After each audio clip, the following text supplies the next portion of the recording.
And good morning. Welcome to the Texas Real Estate Show. And here we are. And we've got some interesting points to talk about this morning that's been going on in Houston. We've had an interesting time in Houston this week with different things and different topics that have sort of come through. I'm here with my good friend, Kay Johnson. Good morning, Kay. How are you today? I am good. Yeah, and my name's Steve Williams, and I'm the host of the Texas Real Estate Show. And please like, subscribe, and turn on notifications. We are out there trying to inform people, whether you want to buy a home, sell a home, or just be more generally educated. We've got some interesting points to talk about this morning, which I think, and we've got this lady that, there's a number of people that are going to come onto this video, and we've got some points we just want to give our opinion on if you want to. So roll the tape, Kay. So we have a lot of people who regret purchasing their homes. So we're going to kind of go through all of the things that, you might be expecting. Their points. Just how people feel about purchasing their homes. And I just want to give my professional opinion on, I agree with some of the points they're trying to make. And so don't think that I'm disagreeing with them, but I just want to give another point of view in a way. That's really what I want to do. So, as I said, roll the tape, okay? Okay, when I lived with my parents, I was living my best luxury lifestyle. I went to South Korea, bought a 2,000 plane ticket, didn't even blink twice. I went shopping, luxury goods, all that. Was traveling, was just, I was living it up. I felt rich. I had no bills. And I had a full-time 9-to-5 job. I was working as a nurse, okay? I was killing it. I bought my own house. That first mortgage payment came in and I was like, oh, this is a situation. But at first you think you can handle it, right? Like, what's a couple thou? What's a couple thou? I got it. But then the pipes in my 80-year-old home broke immediately as soon as I bought the house. Wiped out my savings. Then another pipe in a different area of the house broke. Okay, I'm struggling. Okay, I need help. Then my neighbor's pipe, it was a twin house, her pipe broke. And she didn't believe that her pipe broke, but her pipe broke on my side of the house. So all of that water that was coming down was spraying into my home.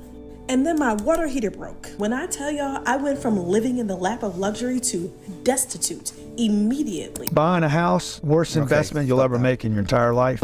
Okay, stop there. I just want to talk about this lady. Obviously, she's been through the ringer with all these water bursts when she said she bought a house. But what I want to point out is, what are you better off doing, going on trips all around the world, or putting your money in a house to get some sort of, future value? That's the first thing. If you want to go travel the world, to live like a queen or whatever you want to do, that's perfectly up to her. But when you buy a house, it's really tough. And when I bought my house for the first 5-6 years, it's tough hitting them bills. One of the things I just want to say to her is, with all the water that she had with the damage, the hazard insurance should cover some of that damage in the house. And also there's something which they call home warranties, which will also cover that as well, which would be the hot water heater. If the hot water heater broke and she had a home warranty, they would either repair or replace that home warranty. So although I sort of sympathize with it, and in the event, to be perfectly honest, that she's got problems with the next door neighbor, then either she's got to approach the next door neighbor, or she ought to hire a real estate attorney to resolve. But it sounds like she was living in a duplex, to be perfectly honest. Yeah, that's what she was living. But if she's living in a duplex, then I don't know how you can own do you understand? You have to own the whole duplex. So she may have been renting it. It doesn't make too much sense. Do you understand? With a duplex, you can only own both sides. So that's the part that I don't quite understand. Anyway, let's go back to the next part of this video, because this is an interesting video. Here's something they will not tell you when you buy a house, or at least they didn't tell me, and now I'm salty. So when I first bought my house, my mortgage payment was $1,151. After my first year living in that house, they raised my mortgage to $1,579. The fuck? I thought I was tripping. That is a $428 increase. I was under the impression that my mortgage payment would literally never change, but I was wrong. So basically, I believe it's every single year they come and do an assessment of your house. And they say, what's the value of this house from last year to this year? And if your property has increased in value, they are going to increase your taxes. I would have been okay with that if they would have explained that to me and I was ready and prepared. But no, I just got a bill in the mail and it said a $428 increase due in 2 months. I believe the issue is a lot of the times, especially when it comes to young people and first-time home buyers, realtors and mortgage lender, whoever you're dealing with, they don't want to give you all the information up front because they just want to make the sale. They just want to make money. And I believe that is so unethical. Buying a home or owning a property is typically considered to be a good... Stop. Okay, let's just go back and round up that lady. I fully agree with the lady that said the realtors that don't fully explain the costs and the implications are totally unethical. I don't believe all realtors are the same. There's good, there's bad in everything. But I do think that realtors need to explain what's going to happen. Now, she was saying her taxes are going up. Yeah, I think she got it confused. She thought her mortgage rates were going up, but it was her taxes. Right, but what I want to say is she appealing the taxes? Because she can appeal the taxes. You know, you can get a company, it costs you nothing, and you only pay them if the taxes. If you don't appeal the taxes, they will go up between 8 and 10% per year. You know, I appeal my taxes every year, and my taxes on the whole stay the same. The other thing is, when you buy a new home, that's when you really get screwed, because the taxes go, when you buy a new home, it's taxed on just the land, but then the following year, when the house is built, they tax it on the complete value of the house, and that's when the taxes go through the roof. And I feel for this lady, you know, obviously she's very angry, but I feel that, you know, she's got a point where people need to be explained to. And I think what happens when people buy a house, they, you know, it's easy to blame the realtor, but at the same time, people get wrapped up in the emotion of owning a house. And what I say to people is, who genuinely feel that, don't buy the house if you think it's too expensive for you. And what I really believe in saying to people is, not every house is the house for you. Don't be in a position, you make your money when you buy the house. You don't make your money when you sell the house. So if you're overpaying and you're stretched when you're going into it, then I don't think that's the house for you. That's not the house that you should be buying. You know. People don't know what they're doing either. That's why there's home buying courses and home buying classes, because, you know, it's important to at least do one of those before you purchase a home, so you can know what to expect when you're purchasing a home. Right. You know, there are resources that you can go to, and it doesn't take long. It takes maybe 2-3 hours out of your day, and, you know, we've had them here. We've had home buyer seminars, and, you know, but you know, it's a very difficult question to try and explain to people. It's easy for me. I've been in the business, nearly 25 years, but it's very difficult to explain to somebody who's a first-time home buyer, because there's so many aspects of the process. And I don't think every realtor is the same. I've dealt with some fabulous realtors over the years.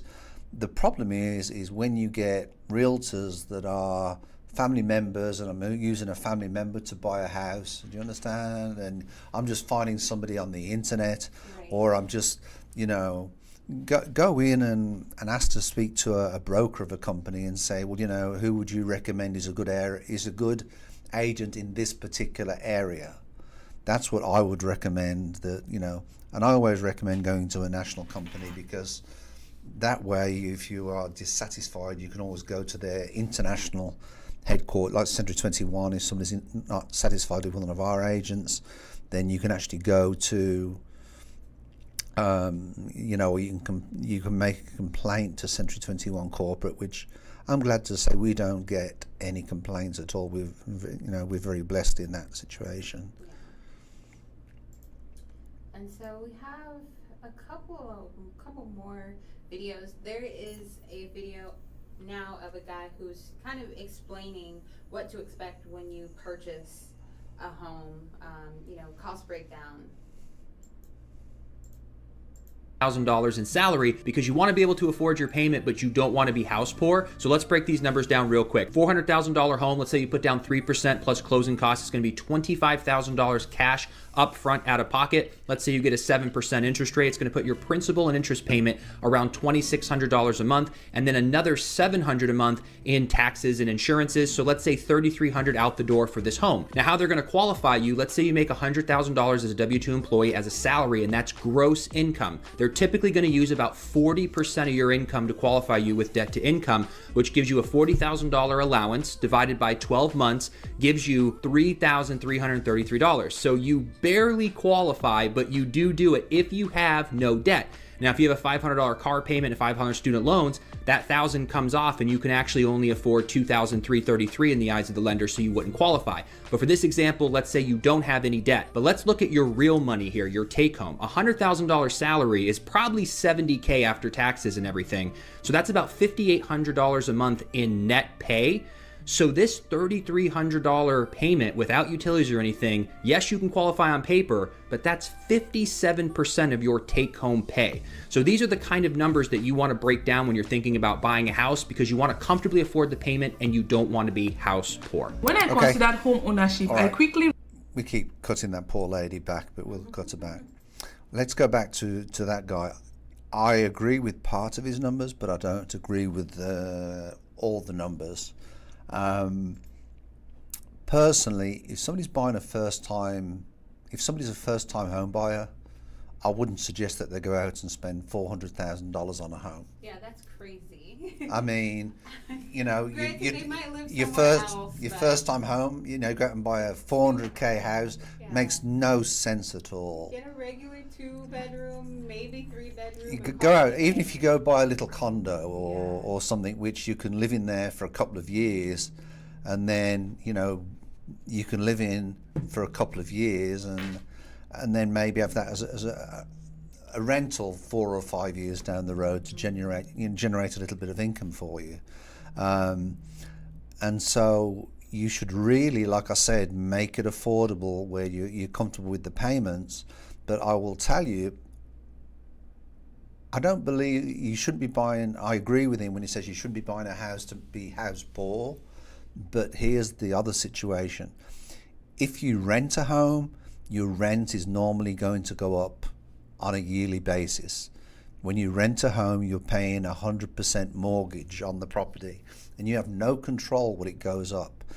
I've had some investors this year that have put their rents up $300 a month, which, you know, I didn't think. I represent my clients. I have no opinion in it, so I had to execute that. They wasn't happy with it. You know, I dealt with a lot of combat with that. So whether you rent or but I would honestly suggest that what you do is buy something that's in your limitations.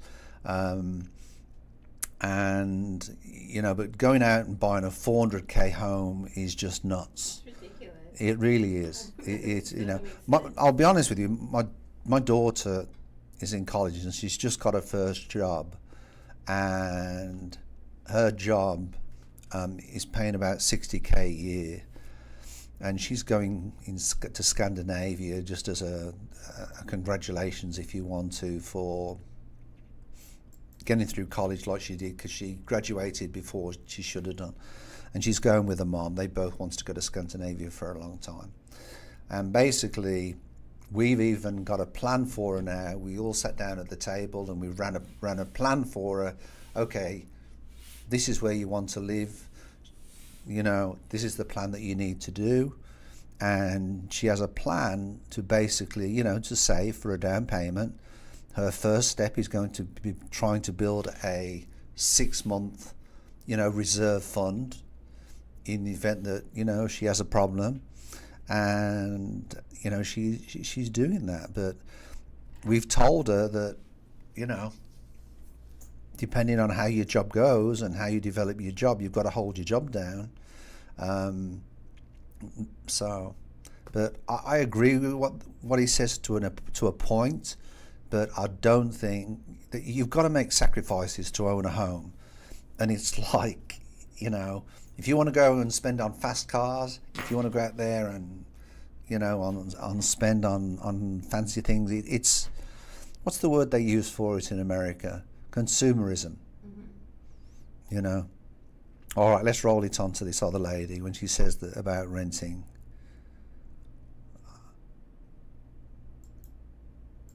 At least 10 years. I'm tired of being a homeowner. I'm tired of the problems that it come with. I'm tired of all the responsibility, hanging on my shoulders. I miss renting. I feel like I had more freedom with renting. Now I know when you rent, you're paying month to month and all that money is going down the drain. It's not going towards nothing. It's not investing in nothing. I know that. And I don't care. Yesterday was my 3-year anniversary. If that lady wants to rent and she doesn't want the responsibility, then I don't think there's anything to comment on that. Yeah, I think the only thing that she's obviously very despondent in owning a home, and she can't handle that responsibility, and she just doesn't want that responsibility. I think if you want less responsibility, try getting a condo first, just because, you do have to deal with the HOA and things like that, but if you want a little bit less responsibility, just a little bit, try getting a condo and see if you can handle that. And then my only advice for people that want to buy condominiums is get a copy of the declarations and read the declarations as long as they are, and the bylaws and the rules and regs, to know what you can and what you can't do at that condominium, because there's things that you cannot do that you may be able to do at a house. Okay, take it away, Sam. And so we have this as well. So for the most part, people are just upset of becoming a home borrower. I borrowed this house from the bank 3 years ago, and I hate it. And some people are asking me why. Why do you hate it? Because I can't afford it. I can't afford this house. When I borrowed the house, I could afford it, and the bank insured that. Since then, though, when I borrowed this house, my homeowner's insurance was $1,323 a year. Today, 3 years later, my homeowner's insurance is $2,654 a year. These days, when you go on social media, you see people coming online. We keep cutting that lady off again. All right, let me just, I feel like putting my arm around, can you go back to the previous lady who was talking about? I really feel like I want to put my arm around this lady. She looks so stressed. I really feel like I want to put my arm around her and say, come on, darling, let's work this out, and, I'll help you. And let's see. What she needs to do is to shop her insurance. There's ways how you can do that with your insurance. If she needs to shop her insurance, that's the first thing. My biggest mistake was to be with an insurance company for 21 years. And when we went to another insurance, my insurance went down from $8,000 a year, and it went all the way down to $5,400 for the same coverage. And yet we've had a lot of hurricanes in our area. So I don't think it's her biggest mistake being a homeowner, because if she was renting, the chances are her rent, would probably have gone up anyway. Because if she was renting from a landlord and the insurance is going up that much, the landlord would have had to put up the insurance but people feel the strain. And some people, owning a home is not for everybody. Owning a home is quite simple. Some people can't take the strain.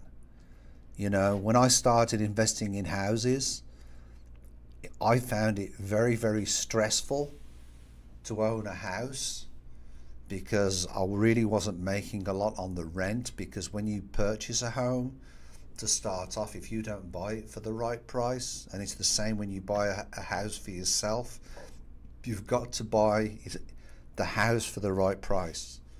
You make your money, and then gradually, with inflation as it goes up, you should be in a position to get, it gets easier as you go along. So just stick with it, darling. But my arm's around you. All right. Can you explain what she means by borrowing a house? Because she said, when I borrowed the house, I could afford it, but now that I own it, I can't afford it. I don't know what she means by borrowing a house. Okay. I just don't know. I mean, if you're borrowing a house, I think she means borrowing as in the loan. Maybe. She got a loan on the property, but I have no clue about borrowing a house. Yeah. Or whether she was borrowing the house from a family member. But run the bit with Grant Cardone, because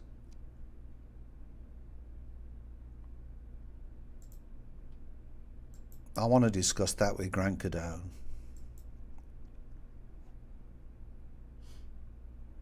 The part that makes no sense.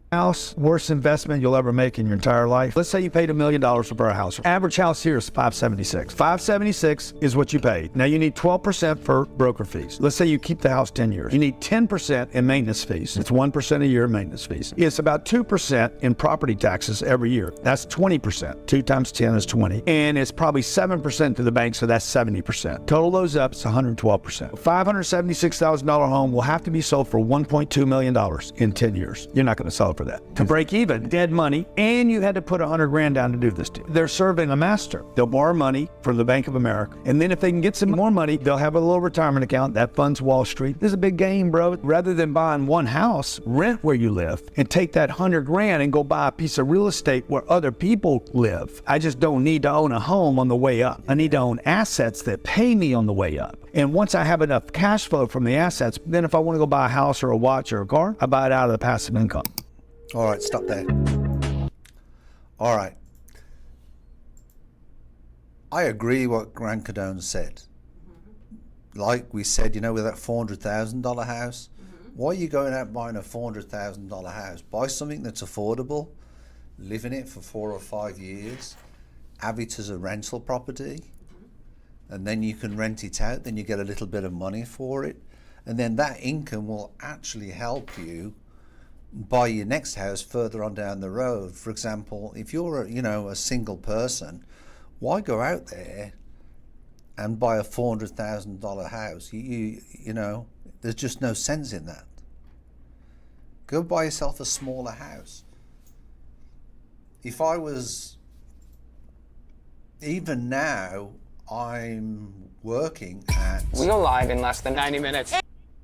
Even now, I am working at desizing, if you want to, and I've got a great 1-bedroom, 1-bath, which is just down the street, when the dogs aren't around anymore, that I can go live there, which is actually a beautiful property that I can go live in. Me and my wife are probably going to go live there. But there's some interesting points on this video, It's good. It's interesting to see, a lot of first-time home buyers. I would like to put my arm around that woman though, just that one that didn't. I felt so sorry for her. She felt like she was so, on the floor and just didn't know which way to turn. And I enjoy, as a realtor, I enjoy helping people. Yeah. And that's why I got into this business, was to help people. And I really feel, this aspect that all realtors are just there for the money. There are realtors out there that are just out there for the money. Why would they do it if they wasn't? Do people go to work for nothing? No, but at the same time, the good realtors offer a fabulous service. Right. And that's, to me, what the realtor should do. You know. All right, let's move it on. $1,000 home. Okay. And we make about $10,000 every month. Okay. How much is your mortgage payment? $4,000. Okay. Yeah. That's why you're feeling that. You're about 40% of your income. And we would suggest that you be somewhere around 25%. My mortgage went up $1,000 and I am not okay. So let me tell you guys, for the longest time, people be screaming from the hilltop, home ownership is not it. Like, don't rush. And I will just be like, I don't understand it because I'm literally chilling, like cheaper than rent. I was bamboozled. And so I asked them, can I sell the house? And they were like, there's no equity in it. You guys see me smiling, but come next month, I'm literally going to be in tears because $1,000 extra a month, I legit want to move back home and live with my parents. The next question you need to ask yourself is... Okay, stop that. I just want to sort of say to that lady, this is what I would suggest with people that are in a position that that are in a position of they need help with their loans or their loans are going up too much. Do not be scared of reaching out to your lender and asking your lender for a forbearance program or any type of program, and just ask them how they can help. Sometimes you can sell the home on what they call a short sale, but I would suggest that you try and hold on to the home if you can. But don't be scared to reach out to these lenders, because the lenders don't want to foreclose on a home, and that's much further down the road than what that last lady said. But basically, do not be scared to reach out to these people. I really think that, you know, people should reach out to the banks or their lender if there's any problems at home. I mean, I own multiple properties, and I've always got these loan companies, you know, calling out to me and asking me if I want to refinance the properties, or, you know, and I really don't. And I've got one loan which is a very high percentage, and I could refi that to get the percentage down because the rates have dropped recently. But, you know, I really don't want to do it. I just want to get it paid off, and it's nearly there. So let's go back to the I think she's a Nigerian lady with the 5 questions to ask before buying a property. Mm-hmm. Go on then. Just the question. I wasn't. So have you saved 20% for a down payment? Excuse me. Excuse me. Bless you. Okay. Have you saved 20% for a down payment? Based on my income and debt, can I afford a home? Am I okay if the value of my house goes down? Will you live there in the next 10 years? Why are you buying this home? Let me just answer them points. Have you saved 20% for a down payment? You don't need to save 20% for a down payment. I think what in her mentioning, she said that because you know, most states it's 5 to 7% usually that they'll There's allow. programs now where there's programs out there now that are basically 1% or down. You can do down payment assistance, you grant programs. Right. I think her thing was to just have cushion. So she mentioned, you know, 20%. Hopefully, But the 20% it says there for down payment. But when we play it, she says, you know, you don't have to put the 5 to 7% on there. It's just, you know, or you don't have to put 20% down.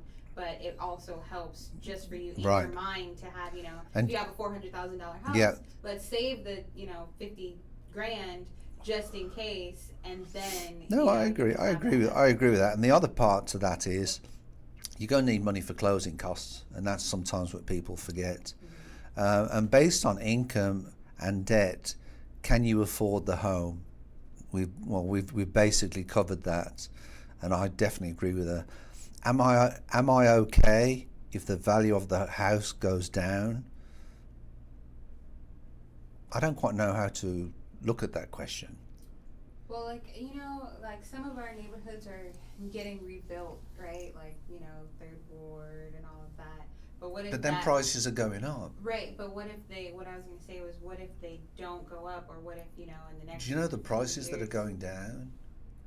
The prices that are going down are the new subdivisions. Well, there you go. If you purchase a house in a new subdivision and you purchase like a brand new house, they're like, oh, houses... Because you buy a house in a new subdivision, and then, you know, there becomes more vacant homes. Then there's, you know, some of the builders want to dump the homes. Yeah, like we were looking at last week, we were looking at the houses, and, you know, I think it's just, like you said, wherever you purchase a new house. I think the most in question with this, I think, you know, well, let's just go through the questions, and I'll tell you what I think. Well, Will you... What I was going to say is, wherever you purchase your house, if the amount goes down, then why are you purchasing this house, you know? So I think that's important, you know. Well, will you live in the home for the next 10 years? I don't think that matters, and I'll explain why in a bit. And why are you buying this home? Well, that's a personal question, and I think, you know, some people, I would, as a person, I would rather own my own home than rent. And I made a lot of sacrifices, I can guarantee you, to buy my own home. And I've always owned my own home. The first house I bought, I'll never forget, was a little 1-bedroom, 1-bath condo, and at the time I paid $21,000 for it, because that was all I needed, was a 1-bedroom, 1-bath condo, you know. And then I lived there for about 15 months, and then I ended up buying a 4-bedroom, 2-bath, which was a VA foreclosure, which needed a lot of work. But one of the things I just want to add to this is, you know, why are you buying this home? That's a personal question. Will you live there for 10 years? I think what people need to do is, and this is what I don't think is in this particular 5 points, is look at the values in the area. And one of the rules that is like an unwritten rule is try to find out if you're in the bottom, let's say 30% or 40% of the price in a particular area when you buy a house. The chances are, do you understand, the lower you can get in that particular area for a house, then the better chance you've got in the long run of not losing on the house. Now, it might not be in as good a condition, and that's what you've got to take into account. The problem is, at the moment, there's a lot of wholesalers out there.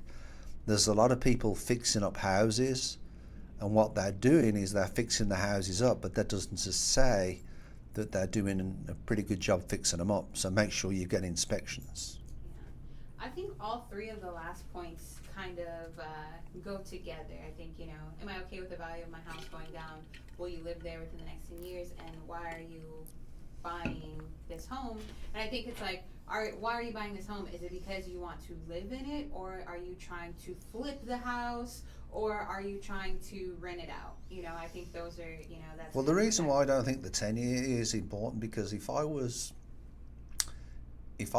in the house and I felt that I'd bought at the right price, then whether I lived there or not, if not, I could always rent it out and hopefully cover the cost that the rents were covering, you know. And that's a question that I think people should do, is when they buy a house, is to see, well, okay, you know, what are my payments going to be? And then what are the rents in the area? So in the event that if I was moved, or they moved me because of my job or whatever, at least you've got some idea if you can cover the rent.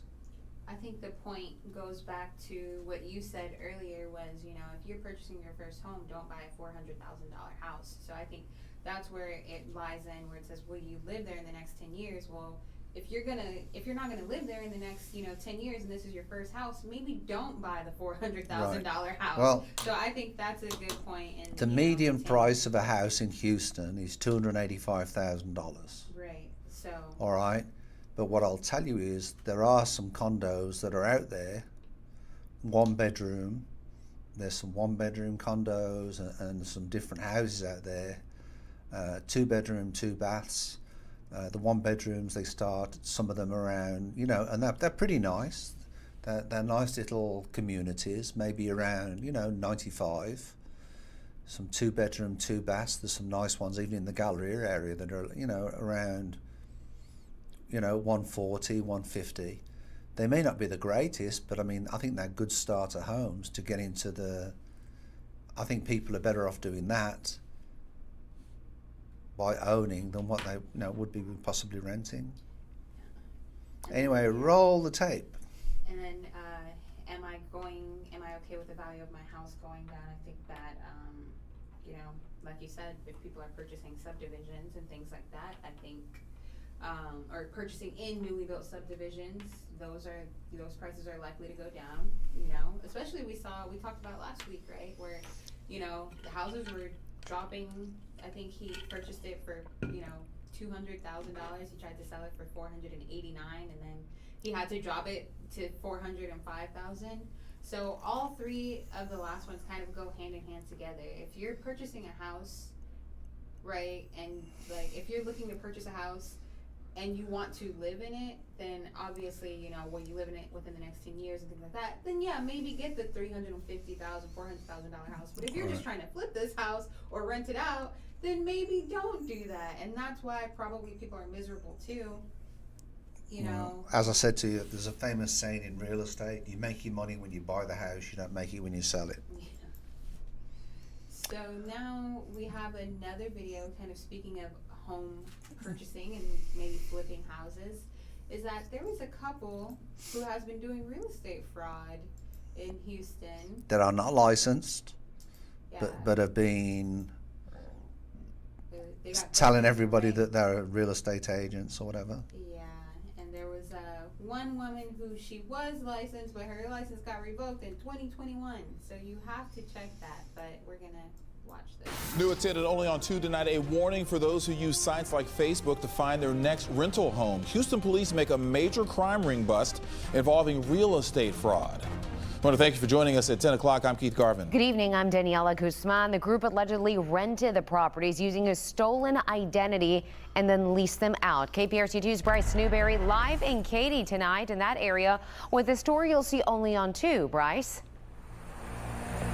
Yeah, Daniela and Keith, many of these fraudulently leased properties are here in the Katy area. The identity theft victim told me over the phone tonight she had no idea her name and information was being used to lease 13 homes for hundreds of thousands of dollars. Tonight, 4 people have been charged in this scheme, but none of them are strangers to the law. Oh!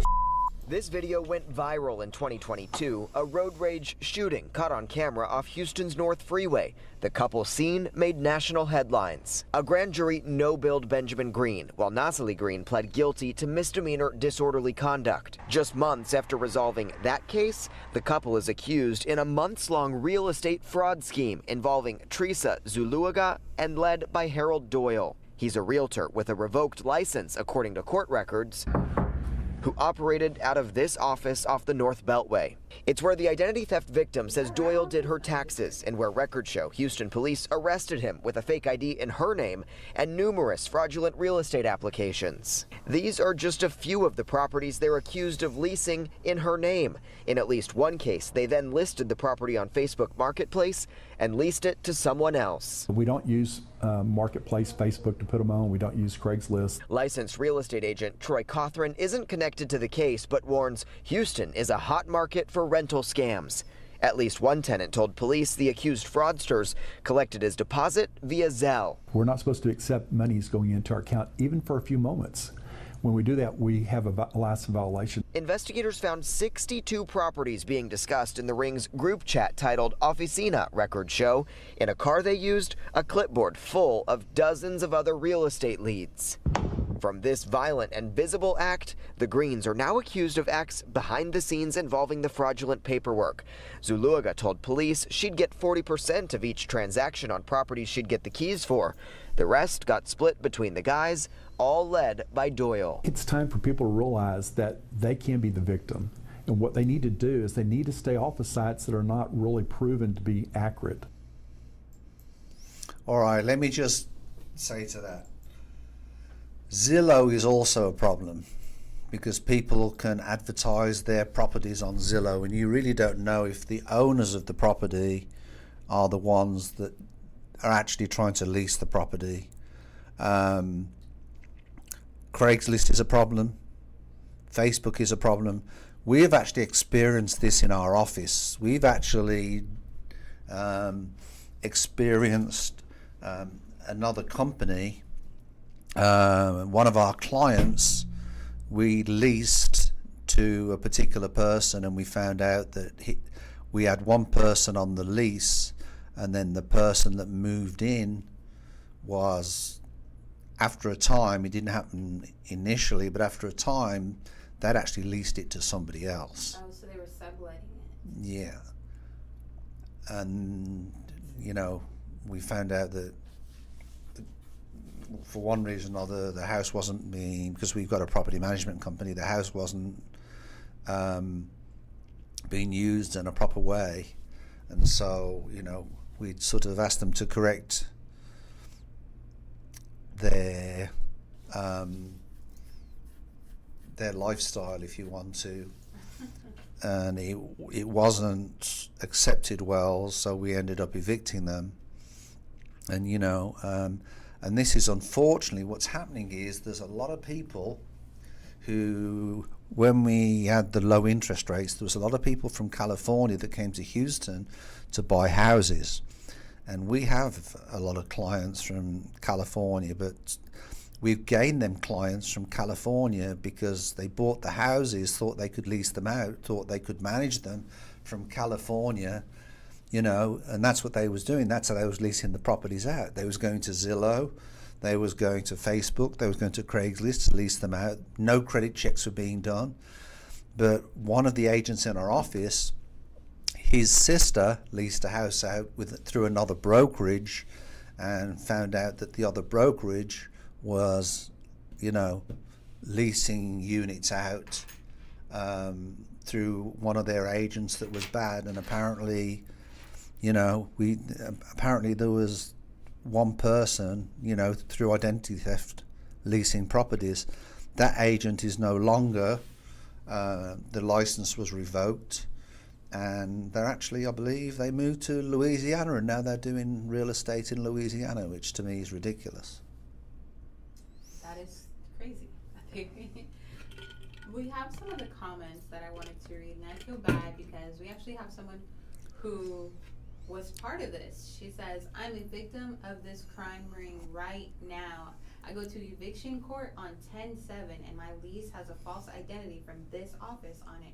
I have to show up in court next week. If I lose my home and the $6,000 they got from me, my children and I will be devastated. So that's terrible. And then another person said, I remember the guy Harold in this photo. I went to that office where he showed me a number of rentals claiming that he could lease one out to me, but it seemed too fishy to me because he wanted me to give him $5,000 to make it work. Well, there's another scam out there that we spoke about last week, didn't we, where there was people in foreign countries, you know, trying to sell houses and trying to lease properties, but they wanted, you know, $500 or $1,000 up front just to see the house. Yeah, so this is very similar to that. It's just that, you know, they were able to use their, you know, false identities and actually get people into homes, which is even worse because realistically, you are making people's lives terrible when that happens, you know? Like this poor woman said she might get evicted from her home, and she thought that everything was done correctly. So I think that's tough. But we have another case of people possibly getting evicted as well. Well, actually, they are getting evicted. And this is a local case in Houston, northwest Houston. Scrambling tonight to find somewhere to relocate their mobile home. They say they got the jaw-dropping news that the land they rent is being sold within a matter of 90 days. Our Devin Clark has their story and desperate pleas for help. All new at 10 tonight. Here at County Road Mobile Home Park in Northwest Houston, everyone's story is different. I've been here 5 years, and my trailer's 5 years old. I've been here 32 years, and my mobile home's 32 years old. 29 years, and our mobile home's 29 years old. Regardless of how long they've rented this land, I've been here about 30 years. Now they all have to be out in December. We need trucks, we need storage help maybe. We need just everything, really. The landlord surprised them with a 90-day notice. The land's been sold, and the new owner has new plans. ¿Quién no tiene otro lugar para ir? Who does not have another place to go right now? The sudden news catching everyone off guard. People have been still moving in since this year. He's still letting people move in. Yeah, and we also got a letter in the summer that said rent is going up in January, so we still thought we were good. While inconvenient, managing attorney of the Eviction Right to Counsel for Lone Star Legal Aid, Eric Kwartler, says it appears the landlord is within his rights and followed the proper protocol. The law says that the landlord has to give them a 60-day notice of non-renewal. If they don't move out by the end of the 60 days, that's where eviction would come in. Some residents say their home is too old to be moved, and there aren't many other nearby options as far as land is concerned. We are asking for help because we put all our savings in this house, and now we don't know where to take it. Pat and Ann Powell are 85 and 87 years old, respectively. This is where they thought they'd live out their golden years. A stressful situation. You know, we've been here all this time, and at our age, in fact, I'm selling my pickup, so I'll have enough money to move. We reached out to the landlord to see if there was a way he could arrange for the tenants to have more time. We have not heard back. We also are waiting to hear back from Judge Lena Hidalgo's office about possible resources for these folks. We know in the meantime they can call 211, but if anyone out there has any idea or any ways to help them, you can reach out to me, D. Clark, Clark with an E at the end, at kprc.com. Reporting in Northwest Houston, Devin Clark. What is there to say about it? It's just so sad. It is. It's a lot. I mean, I feel for the 85-year-old guy who worked all his life. They sold everything, thinking that was going to be their, peaceful home.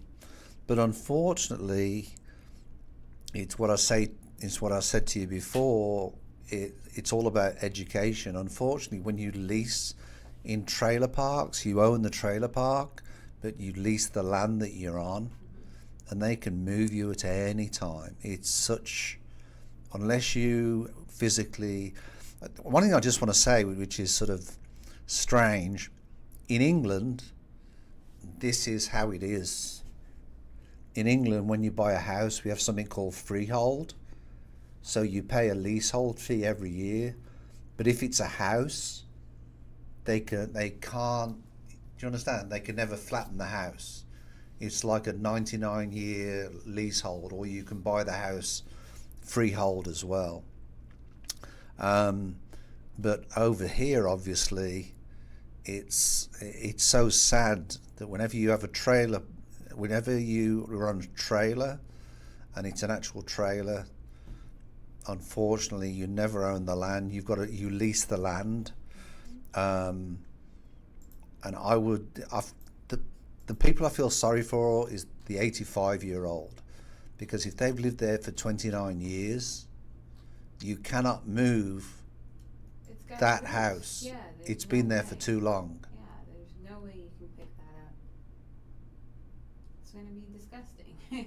Even trying You couldn't move it. Yeah. There's no way you could move that house. It'll probably crumble to pieces. Yeah, and they're older people, so that's terrible. Even the people who, the mom with the newborn or the baby, that's really tough too. And I think... And what are they supposed to do at 85? Rent? Yeah, right. They purchased their mobile home. What are they supposed to do? Plus, you know, it costs like $10,000 to even get a trailer moved and placed. It costs a lot of money to get a trailer moved and placed. So they can't sell it because it's not financeable. It'd have to be an owner financing thing, so they can't sell the trailers to anybody. Not that anybody wants a 29-year-old trailer. they can't rent it out either because they don't have a place to rent it. I'm just hoping there's another trailer park, hopefully in the area, but trailer parks are hard to find lease spaces. Yeah, that's what I was going to say too. Most trailer parks, you know, There's a waiting list. Yeah, or they, you know, most people that live in the trailer parks are typically older people, and so they pass away in there, and the person, they don't demolish the trailer. If the trailer's salvageable, the owner of the trailer park will more than likely, you know, take ownership of it and lease it out. Yeah, so that's there's exactly nowhere- that's what they do. They evict them basically, technically, even Yeah. when they're passed, you know. And so it just makes it almost impossible. There's really no option for any of these people. Very, very sad. Yeah. And they also, you know, they went through and they did the cost-effective thing. That's what people say, do the cost-effective thing. Purchase a little trailer, and, you know, it's $50,000, $60,000. You purchase the trailer, you pay the lot rent, usually less than $500 a month. And they're happy with that. So that's One of my investors, I think she's very smart, and she owns a number of properties, and she lives in an RV. Yeah. And so, you know, that's supporting her, but she's living, you know, in an RV, and that's when I said, you know, don't overspend, but at the same time, these poor people in these trailer parks, Yeah, they didn't overspend. They probably got well within everything. they did all the things right. Correctly, and still They're not behind on their lease payments. Right. So, yeah, that's terrible. Especially when you're thinking, oh, I have at least until January because rent's going up in January. So they're thinking they still have until the end of the year. You know, they have to be out by what, October? November. So it's tough. But now we have our last little thing. We're talking about family homes being leveled because they were built on retention ponds. Well, let's just introduce this first. Basically, you know, we have retention ponds. There's a lot of them in Texas. So when we have the hurricanes or we have tropical storms, the roads are designed to either go into the bayous or basically they go into retention ponds, which is basically an area that holds water, and then gradually over a time they will drain into the bayous. And I'll give you for example what happened when we had Beryl coming in. They actually opened one of the reservoir gates that brought the water down the bayou up in Conroe, and they opened up one of the reservoirs up there to lower the water level, so when Beryl came through, that there was more room for that water to go in and then gradually drain through as the weather progressed through the area. So, but the disturbing thing about this part, so roll the clip and then we'll discuss it. Lawyers who all told them they'd lose. This is likely due to eminent domain laws which allow the state government to take property for public use, and in this case for a retention pond. But it's even worse than that. Because if a builder does something like this, you can't just do it and go, hey, I did it, I got away with it. One of the remedies to a home being built in the wrong spot is to knock the home down. So the family is coming to terms with leaving. She says, I'm going to miss it. I look out here, I look at our neighbors, that's the hard part. Moving is never easy, of course, but it's even more challenging when you have no choice and realize your home won't be welcoming a new family. Yeah, you're moving out there to level the home. When you sell a house, you clean it really good for the next person, and I'm purposely destroying the house. It's different. I hope nobody has to go through this because it's not a comfortable feeling at all. She said the town repurchased the homes for a reasonable price, but it's still not enough for them to stay in Colorado. rebuying another home in that city is out of their price range because the median home price there is now $514,000. Instead, they've decided to relocate to Georgia, where the median home price is lower and they can be closer to family. As she sells off her home piece by piece, she hopes no one else will have to experience the pain of tearing down their forever home to protect others. The lesson here is a difficult one. Without careful oversight and accountability, even your dream home can be taken away.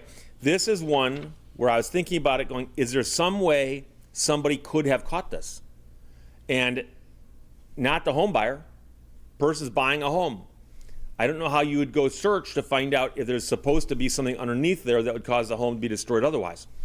It's a crazy case. But you might be going, but wait a second, what about the builder? Well, that's the problem, because she bought the home, she and her husband did, 11 years ago. 11 years ago. And I mentioned statutes of limitation not so long ago. And quite often, statutes of limitation will bar otherwise perfectly fine lawsuits. And so if this had happened a year ago, that is, the house got built and she moved in, she's living there for a year, and somebody comes by and goes, hey, your house is on a retention pond. We got to level your house and put the pond back. At that point, you got a great cause of action against who you bought the house from, or the builder, or both, depending on how that works out. The builder may have been a part of a development, who knows. And you can go after them because they did this.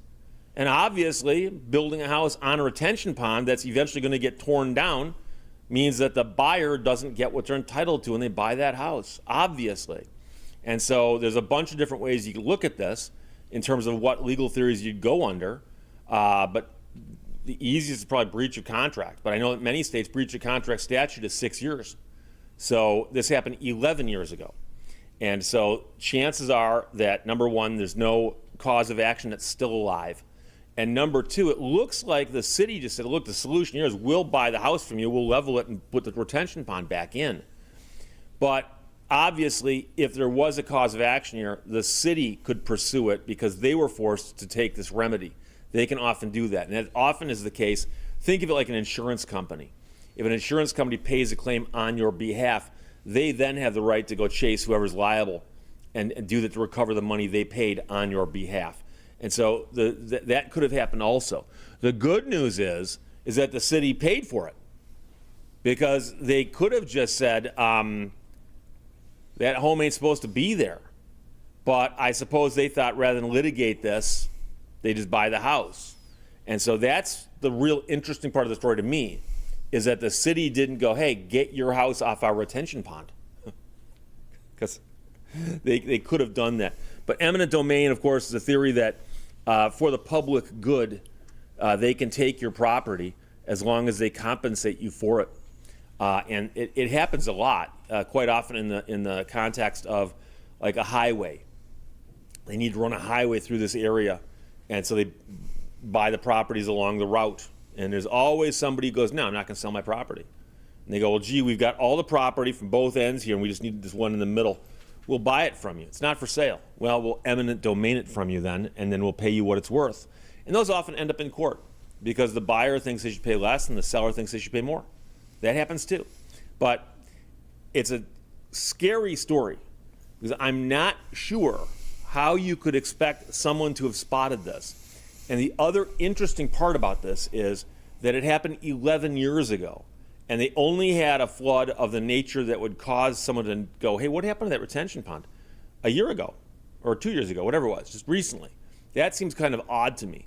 But the other part is, and I'm suspecting that what you had here was somebody laid out a subdivision and said, here's what the subdivision is going to look like, right? Homes here, and roads here, and entryway here, and a big old sign, and mailboxes here, and retention pond here, and here. And as they were building, somebody just kind of missed this one retention pond. That's one possibility, but it looks like mistakes were made. And the sad part about the story here is it doesn't look like this homeowner made any of those mistakes. The mistakes were all made by other people. And yes, that would hurt. You live in a house for 11 years and they come by one day and go, oh, we got to knock your house down so that we can use this as a drainage pond. You're like, what? So, what in the world?